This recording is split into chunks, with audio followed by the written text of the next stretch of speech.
அலங்காநல்லூரில் வழக்கமாக காணும் பொங்கல் நாளில் ஜல்லிக்கட்டு நடைபெறும் என்பதால் அங்கு காவல்துறையினர் பெருமளவில் குவிக்கப்பட்டுள்ளனர். அங்குள்ள நிலவரத்தை செய்தியாளர் சிந்தலை பெருமாளிடம் கேட்கலாம். சிந்தலை பெருமாள், அலங்காநல்லூரில் தற்போது எத்தகைய சூழல் நிலவுகிறது? மும்தாஜ், அலங்காநல்லூரில் 3வது ஆண்டாக இந்த ஆண்டு ஜல்லிக்கட்டு நடக்கவில்லை என்பதால் இந்த பகுதி மக்கள் மிகுந்த வேதனையில் இருக்கிறார்கள். தற்போது அவர்களுடைய எதிர்ப்பை கருப்பு கொடிகள் வீடுகளில் ஏற்றியும் வாடிவாசல் முன்பு ஒரு கருப்பு கொடி கட்டியும் அந்த எதிர்ப்பை தெரிவிக்கிறார்கள். நீங்களே தற்போது அந்த காட்சிகளை பார்க்கலாம்.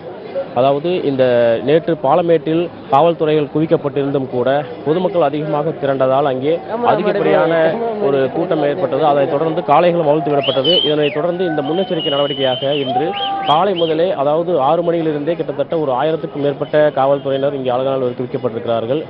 குறிப்பாக அதாவது சிக்கந்தர் சாவடி என்று சொல்லும் பகுதி மற்றும் ஊமச்சிகுளம் என்று சொல்லக்கூடிய பகுதி உள்ளிட்ட பகுதிகளிலேயே, அதாவது அதனுடைய இந்த நகருக்குள் நுழைவதற்கு நுழைவாயில் உள்ளிட்ட ஒரு 6 கிலோமீட்டருக்கு முன்பே காவல்துறையினர் குவிக்கப்பட்டிருக்கிறார்கள். வழியெங்கும் ஒரு 6 இடங்களில் செக் போஸ்ட் போன்ற ஒரு அமைப்புகளை தடுப்புகளை ஏற்படுத்தி யார் வருகிறார்கள், எதற்கு வருகிறார்கள், என்ன காரணத்துக்காக உள்ளே வருகிறார்கள் என்றெல்லாம் விசாரித்து விட்டு தான் அனுப்புகிறார்கள். அந்த அளவிற்கு இங்கே கடுமையான ஒரு பாதுகாக்கப்பட்ட பகுதி போன்ற ஒரு தோற்றம் காணப்படுகிறது. அது மட்டுமல்ல, வாடிவாசலில் தற்போதைய நிலை என்னவென்றால், அதாவது வழக்கம்போல் ஜல்லிக்கட்டு நடைபெற்றாலும் நடைபெறாவிட்டாலும் ஊர் காளைகள் என்று சொல்லக்கூடிய 3 காளைகள் இருக்கிறது அலங்காநல்லூரில். அந்த 3 காளைகளை வைத்து வழிபட்டு சாமி கும்பிடுவது வழக்கமாக இருக்கிறது. அந்த காட்சிகளைத்தான் தற்போது நீங்கள் பார்த்து கொண்டிருக்கிறீர்கள். இந்த சாமி அதாவது ஜல்லிக்கட்டு நடைபெறும் பட்சத்தில் இந்த ஊர் காளைகளுக்கு முதலில் பூஜைகளை நடத்திவிட்டு அந்த காளைகளை முதலில் ஜல்லிக்கட்டில் அனுப்பிவிட்டு அதை வீரர்கள் பிடித்த பிறகுதான் மற்ற காளைகள் அனுப்பப்படுவது வழக்கமாக இருப்பது நாம் பார்த்திருக்கிறோம். அதே போன்று இன்றும் சாமியை கும்பிட்டிருக்கிறார்கள். ஒரே விஷயம், ஜல்லிக்கட்டு மட்டும் நடைபெறவில்லை. காவல்துறையினர் ஜல்லிக்கட்டு குழுவிடம் ஏற்கனவே எழுதி வாங்கியிருக்கிறார்கள். நீங்கள் காளையை அவிழ்த்து விடக்கூடாது, ஜல்லிக்கட்டு நடத்தக்கூடாது, உச்சநீதிமன்ற தடைக்கு நீங்கள் ஒத்துழைப்பு கொடுக்க வேண்டும் என்று சொல்லியிருக்கிறார்கள். அதே போன்று விழா குழுவினரும் அதே போன்று நாங்கள் நிச்சயமாக உங்களுக்கு ஒத்துழைப்பு கொடுப்போம், காளைகள் அவிழ்த்து விட மாட்டோம் என்று சொல்லியிருக்கிறார்கள். இருப்பினும் இப்போதைக்கு ஆரம்பத்தில் இருந்த 6 மணியில் இருந்தது தாண்டி இப்போது கிட்டத்தட்ட ஒரு 100கணக்கான இளைஞர்கள் இங்கே கூடியிருக்கிறார்கள். எனவே இந்த சாமி கும்பிடு முடிந்த பிறகு மேலும் அந்த ஜல்லிக்கட்டு, அதாவது காளைகள் அவிழ்த்து விடப்படுமா என்ற ஒரு எண்ணம் இருக்கிறது. அந்த ஆர்வத்தில் ஏராளமானவர் இங்கே குவிந்திருக்கிறார்கள். மும்தாஜ். சிந்தலை பெருமாள், அலங்காநல்லூர் ஜல்லிக்கட்டுக்கு மிகவும் பிரசித்தி பெற்ற இடம். ஆனால் தற்போது தடையை மீறி ஜல்லிக்கட்டு நடைபெறாத அளவிற்கு பாதுகாப்பு போடப்பட்டுள்ளது. இது குறித்து வழக்கமாக ஜல்லிக்கட்டில் பங்கேற்கும் வீரர்கள் என்ன சொல்றாங்க?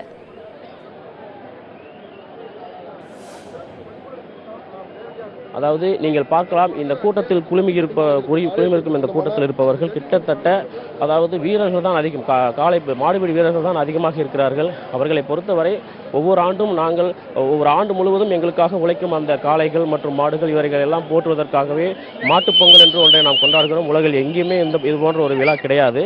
அதை நாம் செய்கிறோம். விவசாயிகளை மகிழ்வித்து எங்கள் வாழ்வாதாரத்திற்காக அது இருக்கும் அந்த காளைகளை ஒரே ஒரு நாள், ஆண்டுக்கு ஒரு நாளாவது அதில் மகிழ்ச்சிப்படுத்தும் நோக்கத்தில் தான் நாங்கள் இந்த ஜல்லிக்கட்டை நடத்துகிறோம்.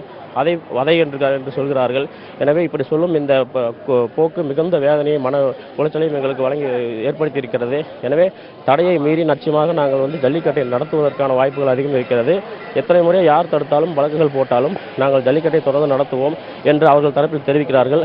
ஆனாலும் காவல்துறைக்கு நாங்கள் ஒத்துழைப்பு கொடுப்போம், விழா கமிட்டியினர் சொல்லியிருக்கிறார்கள். நிச்சயமாக அதுபோன்ற அசம்பாவிதங்கள் ஏற்படுவதற்கு வாய்ப்பில்லை என்று தெரிவித்திருக்கிறார்கள்.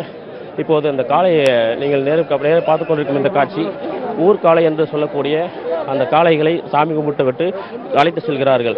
இதற்கு பிறகுதான் ஒருவேளை காளைகள் அவிழ்த்து விடப்படுமா என்ற ஒரு எதிர்பார்ப்பு இருக்கிறது. ஆனாலும் அப்படி எந்த ஒரு சம்பவம் நடந்துவிடாதபடி கிட்டத்தட்ட 1000க்கும் மேற்பட்ட காவல்துறை ADSP கார்த்திகேயன் தலைமையில் 1000க்கும் மேற்பட்ட காவல்துறை இங்கே குவிக்கப்பட்டிருக்கிறார்கள். தொடர்ந்து இன்னும் அரை மணி நேரத்தில் இந்த காளைகள் சென்றவுடனே என்ன நடக்கும் என்பதை நாம் பொறுத்திருந்து பார்க்க வேண்டியிருக்கிறது. ஆனால் நிச்சயமாக இதையும் தாண்டி மாணவர்கள் எல்லாம் வந்திருக்கிறார்கள். அவர்களோடு சேர்ந்து ஒரு அமைதி பேரணியை நாங்கள் நடத்துவோம், அதற்கு மட்டும் நீங்கள் அனுமதி அளிக்க வேண்டும் என்று விழாக்குழுவின் சார்பில் கேட்டிருந்தார்கள். ஆனால் அதற்கும் காவல்துறை அனுமதி மறுத்திருக்கிறது. ஆனாலும் அமைதி பேரணி என்பது அந்த காவல்துறையுடைய தடையையும் மீறி நடைபெறும் என்று எதிர்பார்க்கப்படுகிறது.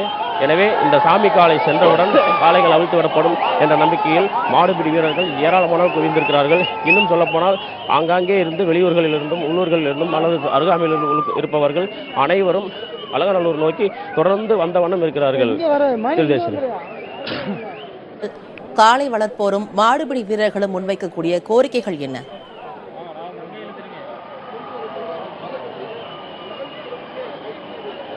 அவர்கள் மிகுந்த தெளிவாக பேசியிருக்கிறார்கள். அதாவது கடந்த 2 ஆண்டுகளுக்கு நீங்கள் இந்த பாட்டுகளை பார்க்கலாம். இப்போது காளை மாடுபிடி வீரர்கள் எல்லாம் அந்த காளைகளோடு சென்று கொண்டிருக்கிறார்கள். இவர்கள் மிகுந்த தெளிவான ஒரு கோரிக்கையை வைத்திருக்கிறார்கள். கடந்த 2 ஆண்டுகளாக இல்லாத ஒரு தெரிவு இந்த காளை மாடுபிடி வீரர்கள், விவசாயிகள், சாதாரண மக்கள் மற்றும் அனைவரிடமே ஒரு விழிப்புணர்வு, ஒரு தெளிவு இருக்கிறது. என்னவென்றால், இந்த ஜல்லிக்கட்டு ஒன்று தமிழகத்தில் நடப்பதற்காக நடந்தால் எந்த ஒரு சட்டம் ஒழுங்கு பிரச்சனையும் வரப்போவதில்லை.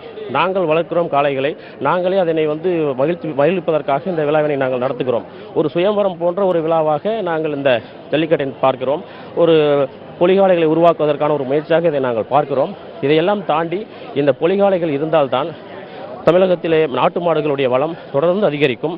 அவ்வாறு இருந்தால்தான் இயற்கையான உரங்கள் கிடைக்கும். இயற்கையான உரங்கள் கிடைத்தால் மட்டுமே விவசாயிகள் எந்த ஒரு செலவுமின்றி, அதாவது உரங்களை வெளிநாட்டு நிறுவனங்களிடமிருந்தோ அல்லது வேறு எந்த உரமும் வாங்காமல் அந்த விவசாயத்தை செழுமையாக வைத்திருக்க முடியும். அப்படி வருகிற அந்த விவசாயத்தின் அடிப்படையில் அந்த கிடைக்கும் நமக்கு உணவானது ஆரோக்கியத்தை வழங்குகிறது. ஆக அனைத்திற்கும் ஒரு முக்கியமான காரணியாக இருப்பது, ஆணிவேராக இருப்பது இந்த ஜல்லிக்கட்டு தான். அப்படிப்பட்ட இந்த ஜல்லிக்கட்டை ஒழிப்பதற்கான ஒரு நடவடிக்கையாக, ஒரு சதியாக, வெளிநாட்டு சதிகளாகத்தான் இது நாங்கள் பார்க்கிறோம். எனவே நிச்சயமாக இதை நாங்கள் ஏற்க முடியாது.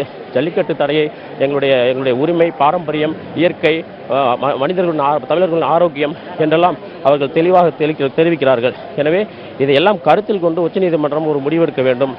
எங்களுக்கு ஒரு நல்ல தீர்ப்பை வழங்க வேண்டும். அப்படி தவறும் பட்சத்தில் நாங்கள் நிச்சயமாக தடையை மீறி ஜல்லிக்கட்டு நடத்துவோம் என்று அவர்கள் தெரிவித்திருக்கிறார்கள். மும்தாஜ்.